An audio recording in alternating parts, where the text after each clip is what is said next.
Do you also want to put all that cake on your face without it looking cakey? And do you also want your foundation to look as flawless as possible? Then watch this video till the end. I got you. What's up my loves, welcome back to my channel. So today's topic is, as you guys already know, how to prevent cakey foundation. So let's be honest, everyone struggles with this problem, and I have struggled with this problem, and I have come to understand that there is no hard and fast rule when it comes to really preventing a cakey, preventing a foundation to look cakey. It's just that you need to find the right routine, the right way, the right steps for your skin type, so that your foundation looks flawless. But I am here to help you, especially all those people who have combination to oily skin. I am here to help you out, and I'm going to tell you how to prevent that cakey foundation or cakey looking foundation. So let's get into it. So rule number 1 is base. I'm going to divide this base into 4 steps. That is exfoliate, hydrate, prime, and give time. So first step is exfoliate. Now it's very important to exfoliate your face. Now by exfoliation, I do not mean that using an abrasive scrub like your apricot scrub or using something in your kitchen like a coffee scrub on your face. No, absolutely not. That's too harsh for your face, by the way. I'm talking about exfoliation in terms of chemical exfoliation, like using a glycolic acid or a salicylic acid. For example, you have an event the next day, so you can exfoliate the previous day so that you have a smooth canvas for your foundation. The second type of exfoliation is using a facial razor. This. Now, we have lots of hair on our face, and sometimes that hair can also contribute to a cakey foundation. So I shave all of my hair from my face with this razor, and this gives a very smooth canvas for my foundation, and my foundation goes on so flawlessly on my. So the second step in this base part is hydration. So it's very important that your face is hydrated, and because we have a combination skin, our T-zone is oily but we're dry on the rest of our face. So it's important to use a hydrating moisturizer that is preferably gel based. So using a gel based moisturizer that is hydrating but at the same time is oil free. So what that is going to do is it is going to hydrate your face, but it will not make your oily face even oilier. So the third part in this base section is priming.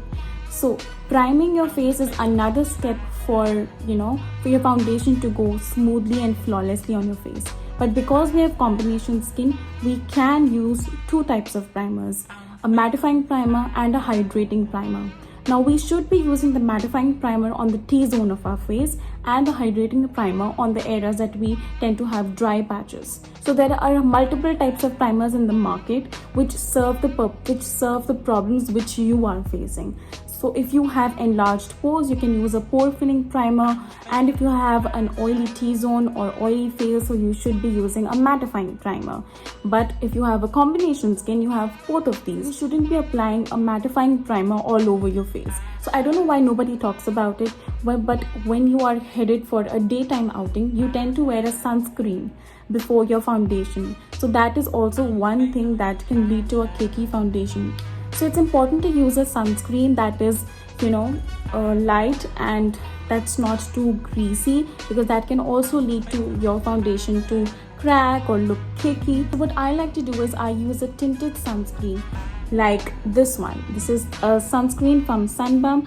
So I'm not going to explain my routine to you. If you guys are interested in knowing what is my skincare routine and my foundation routine, you can head on to the video, and I'm going to link it down below in the description box and also somewhere here on the iCards. So it's important to use a tinted sunscreen because A, it's going to help with the coverage, so you will not have to use too much foundation, and B, it's going to help help remove all that redness from your face. And also it's important to use a mineral based sunscreen because it's really good for acne prone skin and for sensitive skin. So this sunscreen is a mineral based sunscreen, and it's mostly silicone based. So what it does is it blurs out my pores and it gives me this really smooth canvas for my foundation to go smoothly on it. So this sunscreen acts as a primer. Now what I do for my dry patches is I use a hydrating primer on those areas only. So that gives me a really nice canvas for my foundation. So the last step is give time. Now it's very important for you guys to give time to each step.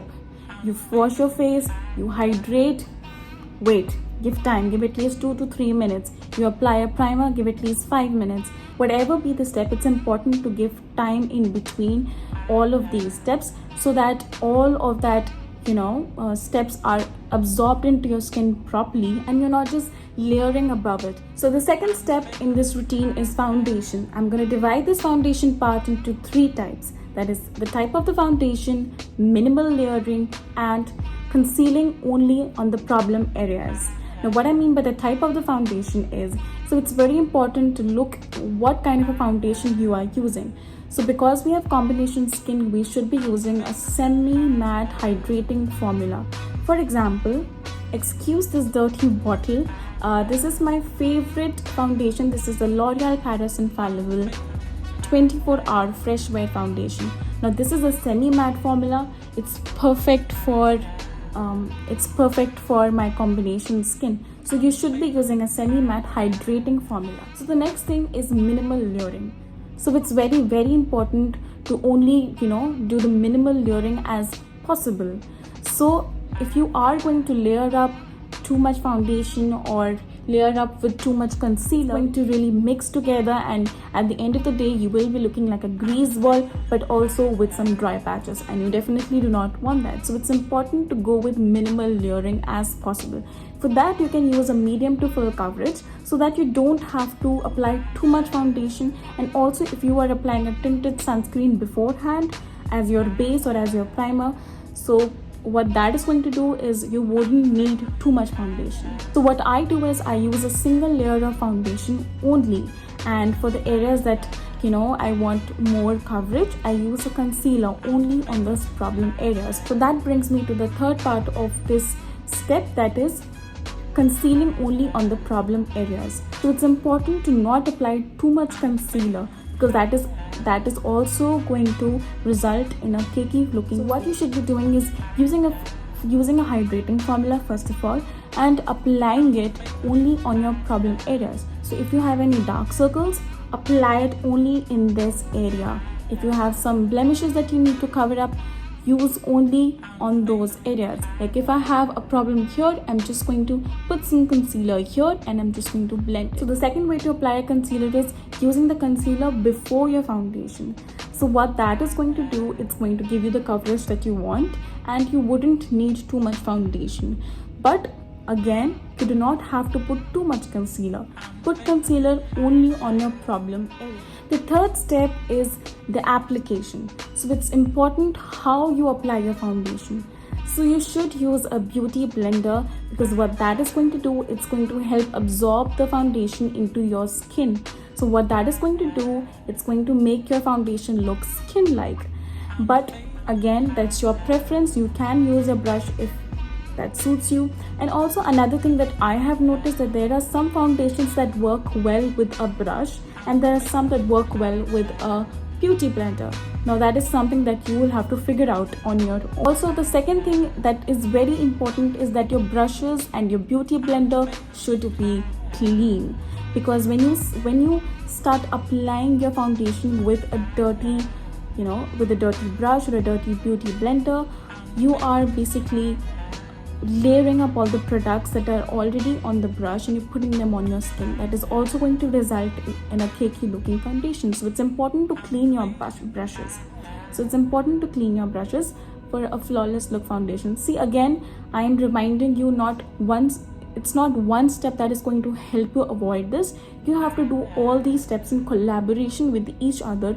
Then only you will be able to achieve a flawless looking foundation, or maybe near to it. So step number 4 is powdering. Now you should be powdering only on your T-zones. Only powder your T-zones, guys. You do not need to put the powder on all over your face, because it is going to cling to your dry patches. So avoid putting powder all over your face. Just put it on your T-zone, so wherever it's needed, and not too much powder, only minimum powder. So that's it for this 4th step. This brings us to a 5th step, that is set and go.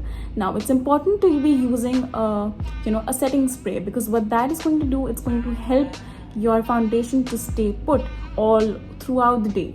So you need a good setting spray. Again, it's your preference. You can go ahead and buy yourself a setting spray that works for you. So the last step is aftercare. So aftercare is also very important, because no matter what we do, we are still going to get oily. Not too much maybe, but still a little. So it's important not to touch your face, because that is going to worsen the situation. Now what you can do is you can use either a blotting paper or a normal toilet paper. Now, so what I like to do is I use this toilet paper. Now I separate it. So this is the thin layer of the toilet paper, and now I just slightly dab it onto the places where I have oily skin. So I like slightly dab it,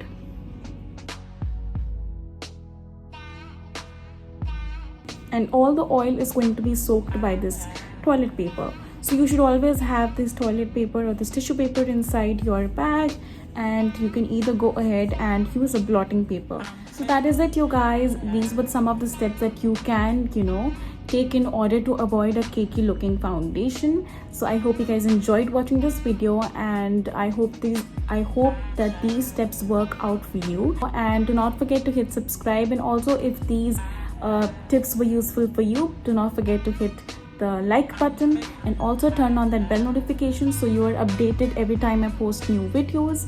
And please subscribe to my channel, you guys, and also go follow me on Instagram. There are many small tutorials that I post there that you will not be able to see here. So go follow me on Instagram. My Instagram ID is down below in the description box, and also somewhere here on the screen.